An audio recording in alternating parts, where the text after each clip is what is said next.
Hello, people of the internet, and welcome to ObscuraTV. I'm your last channel surfer, Theo, and today we'll be looking through the lost annals of television history to find out what went on and what went wrong. Now, they say imitation is the most sincere form of flattery, but for the love of God, never tell a movie producer that. Let's face it, in this industry it can be hard to come up with new ideas, but it can be even harder to make those ideas profitable. Now, once in a while, you'll get lucky and something new and innovative will come around that really takes people by storm. But why do anything like that when it's so much easier just to copy what works, make a bunch of knockoffs, and resell them till everybody hates you? You see this sort of thing all the time in movies, especially when they get popular. Sometimes it's so bad it actually spins off an entire genre of terrible knockoff movies. But it's a situation you see very rarely in television. The exception to this, however, lies in a little cartoon you may have heard of called Teenage Mutant Ninja Turtles. The original cartoon of TMNT became a cultural touchstone that is still very relevant today. Its popularity has led to dozens of different series reboots, a ton of different movies, thousands of toys, and of course, lots of green. Inevitably, however, the success of Ninja Turtles spawned a torrent of other extreme animal shows hoping to cash in on the turtle success. Like Street Sharks, the show made for the kids that like fishes, or Extreme Dinosaurs, the show made for kids who like dinos, or The Warriors, who was made for nobody. And today we'll be exploring one of those very knockoffs by taking a look at a show with the raddest rodents on this side of the Milky Way, Biker Mice from Mars. Biker Mice from Mars. Biker Mice from Mars. Biker Mice from Mars. The Biker Mice from Mars follows the adventure of three thrill-seeking rodents from the planet Mars, who crash land on the planet Earth in Chi-Town, Chicago in the middle of an alien invasion. Now they must fight off the evil Plutarchians, save the planet Earth, and do it as radically as possible. The idea of a bunch of wisecracking anthropomorphic animal dude bros fighting off crime certainly draws some parallels to TMNT, but the similarities go even farther than that. Like the heroes in the half shell, Biker Mice spawned a bunch of different toys, had several video games and comic books under its belt. It even got a series reboot at around the same time as its contemporary in 2006. Despite all these similarities, its creator Rick Unger stressed that the show was not so much copying the Turtles as it was paying homage. More like Biker Mice was simply driving on the road that TMNT had paved years earlier. He even went so far as to say that it was the first heavy metal cartoon ever put on the airwaves, which I guess completely ignores the cartoon named Heavy Metal that was made like 20 years earlier, but hey, semantics. But that brings up the real question. Was Biker Mice doing enough differently that it could tell its own compelling story? Or was it simply riding the coattails of our heroes in the half-shell? Well, that's exactly what we're here to find out today. So without further ado, let's take a look at the first episode of Biker Mice from Mars, Rock and Ride!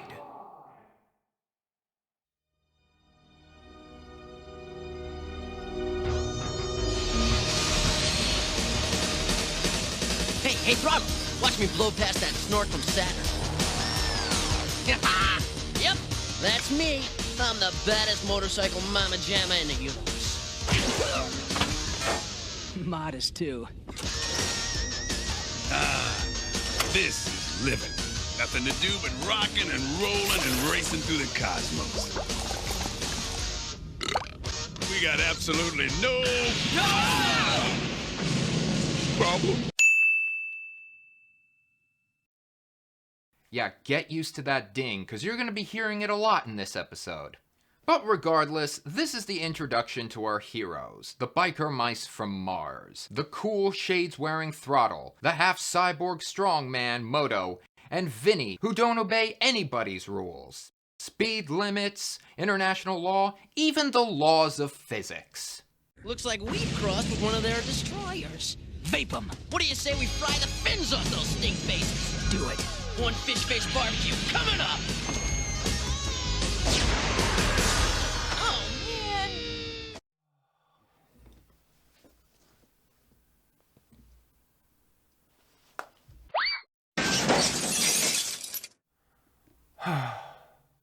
Vincent, it works better if you shoot before the weapon flies out the door. Yeah, well, timing's everything. Moto, get him ready to eject.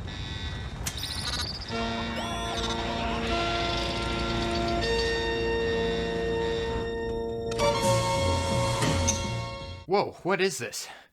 What is this? An earthquake? It's completely off the Richter scale. Oh, no need to worry, no need to worry. It's just Stanley Kubrick spinning in his grave after hearing that joke. But yes, finally we get to see why they're called the Biker Mice from Mars as they crash land in the middle of Wrigley Fields in a game to a rather nonchalant crowd. Hey, nice reception. Who told him we were coming? Rope it in, Vinny. We didn't mean to cause any trouble, citizens. Okay, boys, kick it. Give me your money, Jack. Now.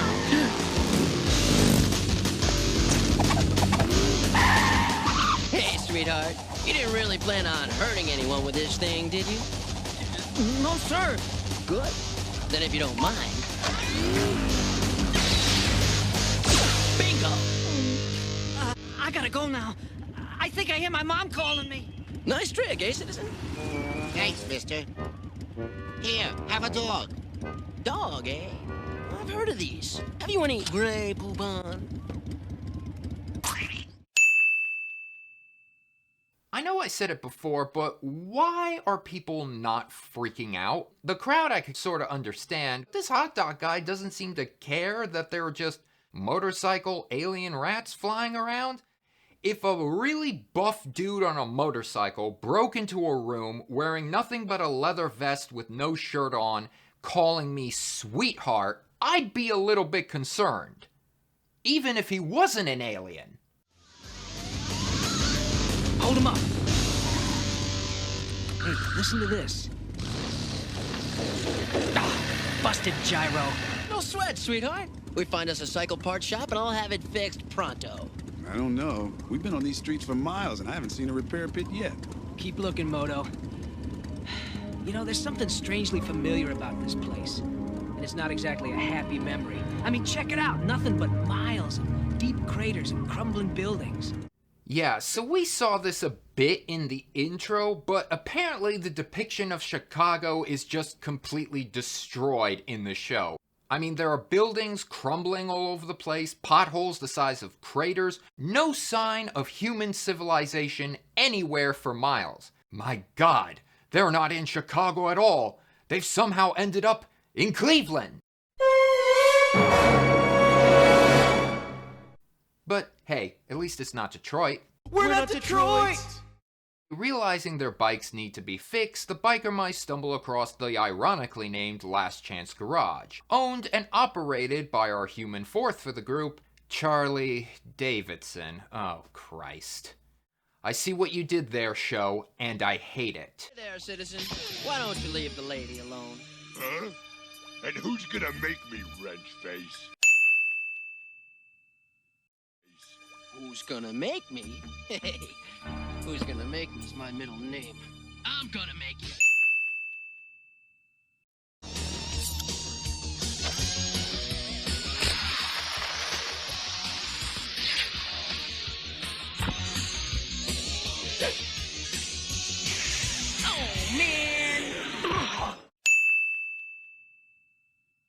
Man, this show is wild. I've already written down like half a dozen dings in these last 10 minutes alone.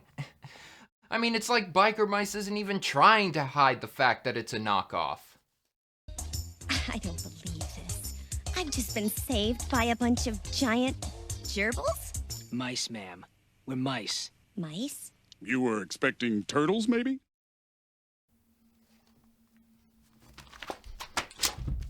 Damn it.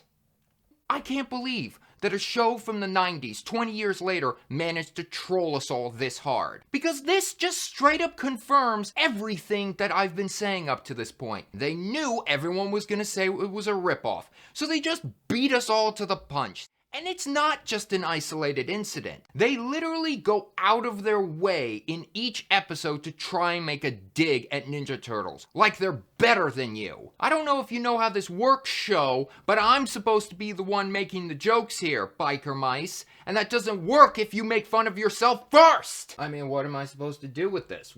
How do I go from here? The show is literally writing its own content, and I'm freaking, no, it's fine, it's good, it's fine.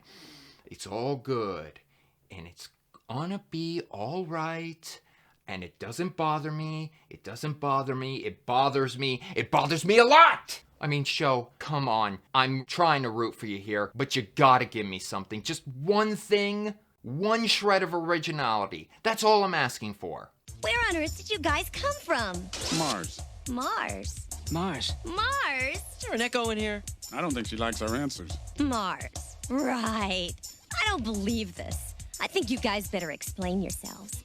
Okay, look, it's a long story. You see, our planet was invaded by a race of smelly stink faces called Plutarchians. Here, I'll show you. Now, the Plutarchians wanted our land, right? Seems they wasted all their own natural resources, so they go around strip mining the cosmos. So they blew up your planet? Nah, they bought up our planet, tore the place apart and dug up the land to ship back to Plutarch. Right. Well, the mice population fought back, but most of us were wiped out. Moto here gave his arm to the cause. Vinny got half his face taken off. That's why he wears the mask. Yeah, but that's okay, because what's left is definitely grade A mouse material. In your dreams, pal. Well, alright, I wasn't expecting this to be the plot to Red Dawn, but it's technically original. Ninja Turtles never did it, so touche, biker mice, touche. Okay, but hang on a minute. According to the show, there was a civilization on Mars up until the mid-90s, and Earth has been sending probes up there since 1971, which means that there's been an ongoing war on a different planet and nobody on Earth noticed? What the hell? How did NASA never see this up until now? What the hell were they doing?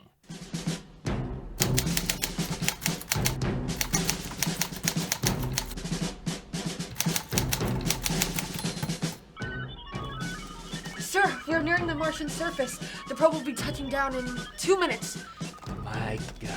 Finally, after countless man-hours and millions of government dollars, man will achieve its ultimate mission of reaching the surface of Mars. I don't mind telling you, Cadet, that this may be the greatest moment in all of human history. The moment where we discover whether or not life exists on other planets. Sir, the images are coming through now. They're picking up on something new. Something alien. My God. Enhance those images. Pull it up on the view screen. Digitize those specs. You son of a bitch. Come on.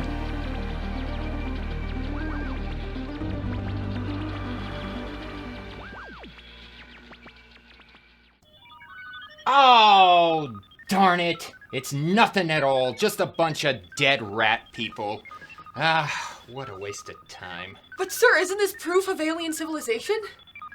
Oh, use your head, Cadet. Our mission here is to find signs of alien life, not alien death. Get your head out of your ass. All right, mission failed, people. Come on, pack it up. Nothing to see here. We're going home. So after explaining their origins to Charlie, she realizes that a lot of what they're talking about sounds familiar to what's been happening in Chicago. And we finally get to take a look at our villains for the series. Chicago. Soon all of your precious soil will be mine. Then New York, Paris, Hamburg, Detroit. Well, maybe not Detroit. Hey, I already made that joke, Limburg. Get your own material.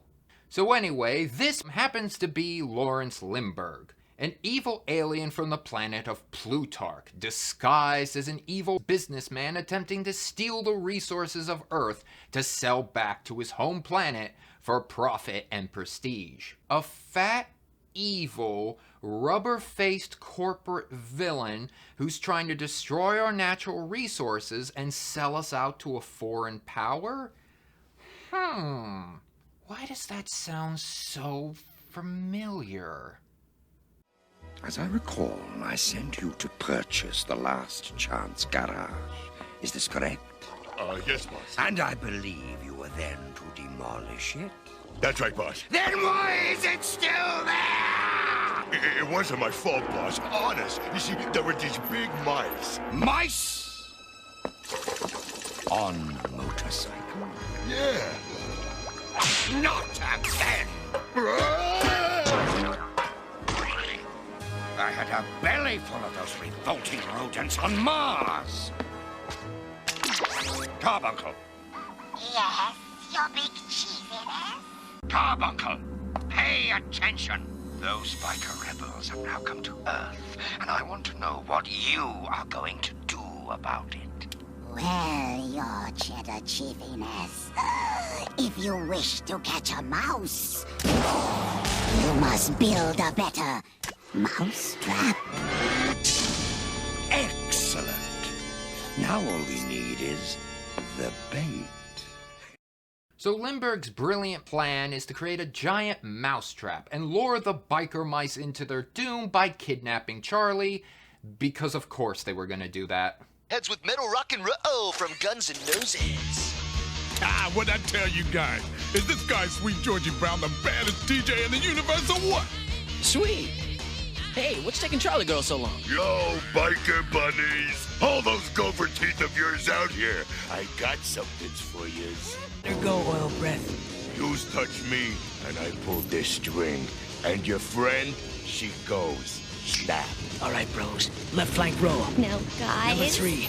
Maybe we should think it over before you... Hit it.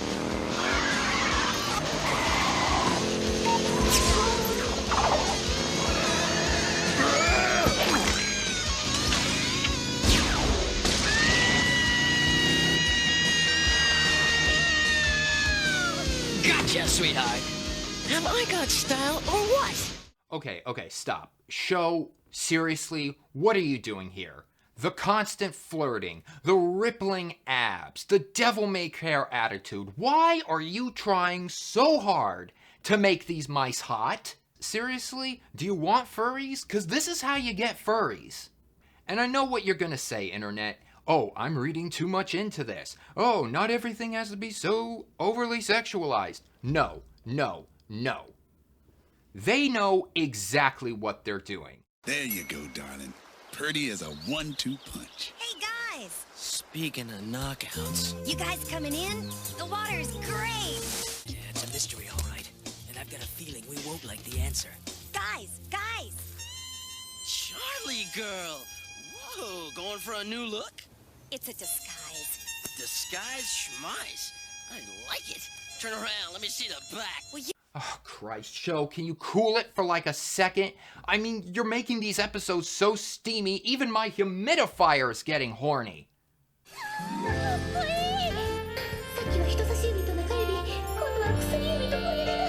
guys are cute. You pretend to be macho and tough, but underneath you're pushovers for the little orphan kids. Who, us? No, I'm pretty sure we're macho and tough. You're right about the cute part, though, sweetheart.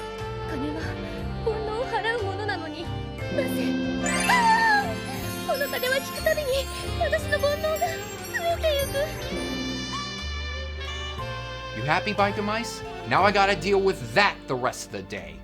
I hope you're proud of yourself. Oh, Christ. So with the mousetrap failed, the biker mice decide, hey, why don't we just go attack Lindbergh directly at Trump Tower? I mean his evil lair. Battle mode, bros. We're gonna rock the walls off this joint. Yo! Party time!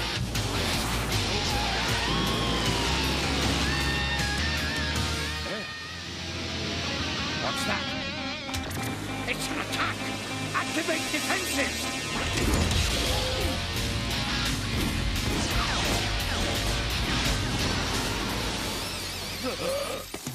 It's just so hard to find good help these days. I know. Huh? carbuncle. Yes, my boy. How very nice of you to remember. Oh, I remember all right. I remember how you took my arm, but I got me another one. See? Very interesting invention. And speaking of inventions, I have one you might like to meet. Exterminator. Hasta la vista, rodents. Really? The Exterminator? What, ripping off Ninja Turtles wasn't enough? You also have to rip off movies now too? I mean, what the hell, Biker Mice? You had to take such a beloved franchise as the Terminator and turn it into nothing more than a soulish, sucky cash grab we can't even recognize anymore? How dare you? That's James Cameron's job! It's gonna take a long time to mend that mangled mess of metal. Typical. Just great. Well, if you're stuck here on Earth, this place will make as good a hideout as any. What, here? In the scoreboard? Why not? Limburger and his grease goons would never think to look for you here. She's got a point. Well, now that we got the bachelor pad thing together, what do you say we grab a little chow? Okay, group. Then let's... I got this one, sweetheart. Okay, you mammy jammas. Let's rock and ride!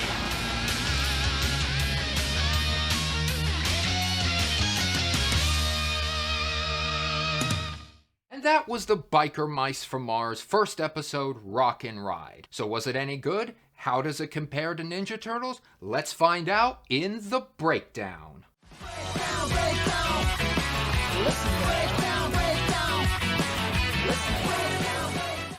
Well, the first episode certainly doesn't waste any time racing to get to the show's main selling point. Where Biker Mice from Mars lacks in character complexity or narrative depth, it certainly makes up for in rock and roll music and high-octane action.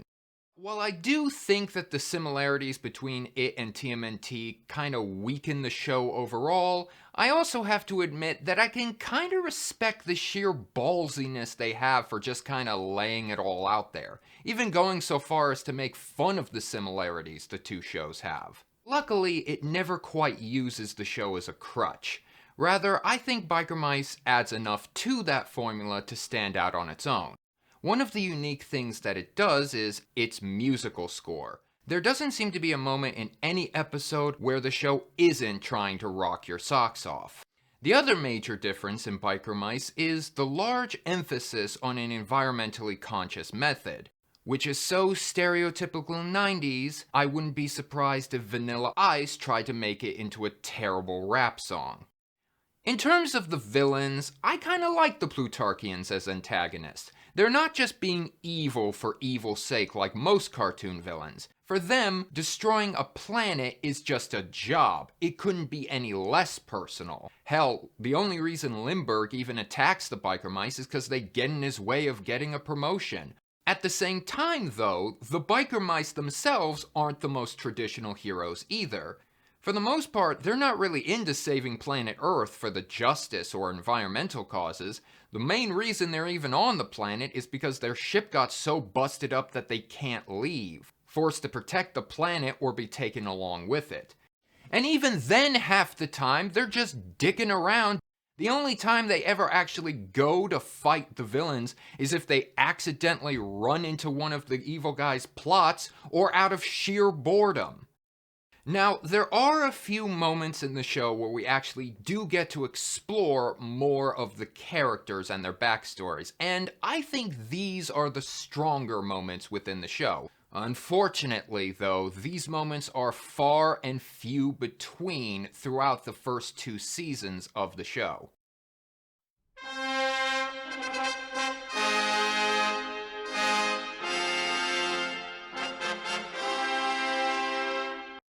Biker Mice from Mars is a pretty fun and action-packed cartoon.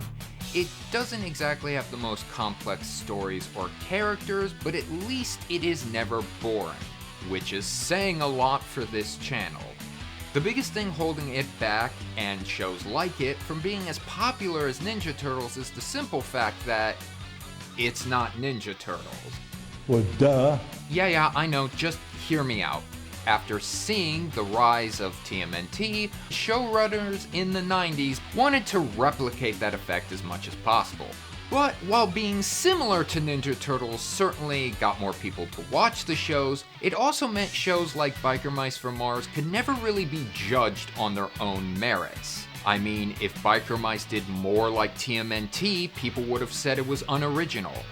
If it did more of its own thing, however, people would say, hey, that's too different, why weren't you just more like TMNT? I mean, how are you supposed to win like that? It's kind of like if you were comparing Star Trek to Star Wars. They're both kind of similar, they're both sci-fi series that take place in space, they both got star in the title, but it's also very clear that these two franchises are obviously doing their own thing, and it's not really fair to judge one based on what the other is doing. But that brings up the interesting question, how do we know when a show that is so similar to something else is legitimately trying to do its own thing versus something that's just a knockoff? Well, I think the key word here is effort. Any show that's in it just for a cash grab can very easily just copy what's popular and resell it. But it takes real effort to take something that's already popular and see what new ideas you can form out of it. And it's for this reason that I think Biker Mice from Mars might have an edge on its contemporaries. You can tell from the first episode that this show is giving 110%. And I think for that amount of effort, it at least has earned the right to have an objective look. If you're a fan of high-octane action, goofy characters, or possibly some other interests, then this is certainly a show that I think is worth taking a look at.